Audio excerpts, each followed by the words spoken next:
Hello students, how are you? Hope you will be fine. Today we will discuss about the law of mass action. Now, what is the law of mass action? So, what is the law? It's a relationship. It's a relationship between the rate of reaction and the molar concentration. Now, it is a relationship. It is the relationship between the. It's a relationship between the. It's a relationship between the rate of reaction. A rate of reaction.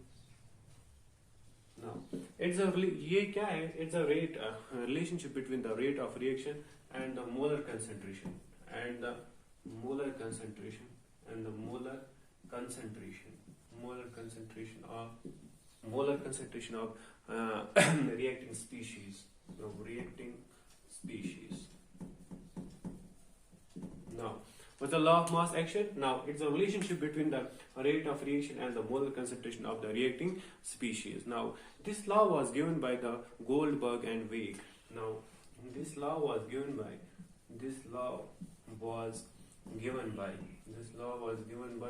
Goldberg and Weig. So, this law was given by Goldberg and Weig.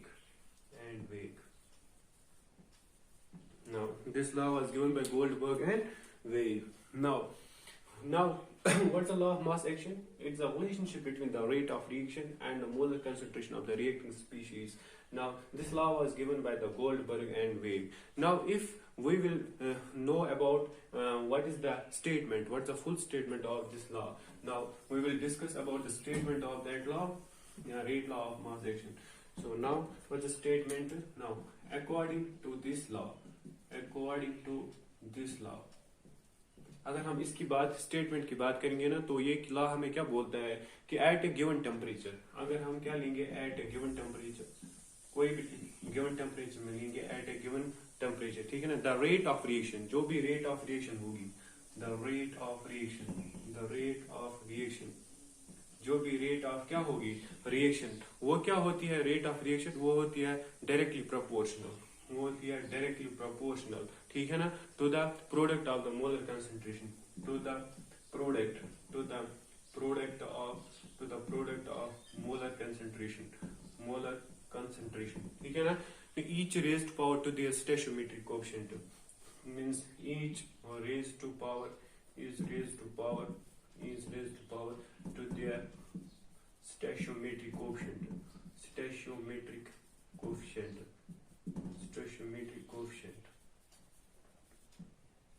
ठीक है ना, चलिए मैं क्या बोल रहा हूँ कि अगर इसके हम law of mass of action की हम फुल स्टेटमेंट की बात करेंगे ना तो ये लॉ हमें क्या बोलता है, according to this law at a given temperature, अगर हम गिवन टेम्परेचर रखेंगे तो रेट ऑफ रिएक्शन जो होगी वो डायरेक्टली प्रोपोर्शनल टू होगी the product of molar concentration each raised to power to the stoichiometric coefficient. Now अगर हम देखो एग्जांपल से आप लोगों को समझ में आ जाएगा, ज्यादा मुश्किल नहीं है, इजी है.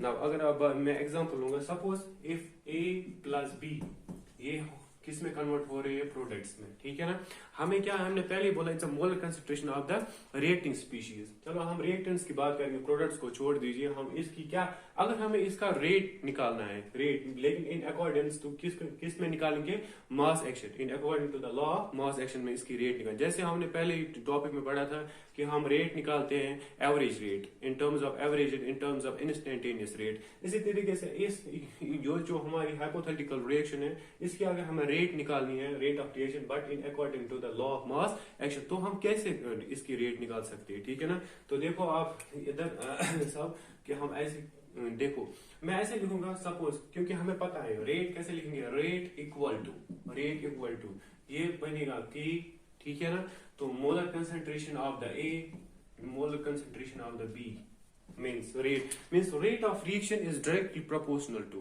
the molar concentration, molar product of the molar concentration of A, reacting species means A and B, है ना. तो each raised to power to the stoichiometric coefficient. Now इसका stoichiometric coefficient क्या है, जिससे stoichiometry आप लोगों ने 11th में पढ़ा होगा कि इससे stoichiometric coefficient इधर 1 है तो 1, तो हम इधर 1 नहीं लिखते हैं, तो ये पता ही है कि इसका stoichiometric coefficient 1 है, ठीक है ना, ये सबको समझ में आया, वेरी गुड. नाउ अगर मैं एक बात करूंगा कि अगर मैं A मोलर कंसंट्रेशन और B जो मोलर कंसंट्रेशन है इसकी वैल्यू पुट ए 1 रखूंगा, ये यूनिटी के बराबर में रखूंगा, तो ये जो वाले अबो इक्वेशन है ना, ये अबो इक्वेशन ये किस में कन्वर्ट हो जाएगी? तो पुटिंग द वैल्यू ऑफ के, अगर हम पुटिंग करेंगे पुटिंग वैल्यू ऑफ के, पुटिंग द वैल्यू ऑफ के, अगर पुट करेंगे value of A in equation first में, इन इक्वेशन फर्स्ट मीन्स हम क्या वैल्यू कर रहे हैं? Put means sorry putting the value of 1, हम 1 करेंगे इक्वेशन फर्स्ट में, ठीक है ना। तो ये क्या बनेगा? के इंटू मल्टीप्लाई 1 ये क्या बनेगा? के, ठीक है ना।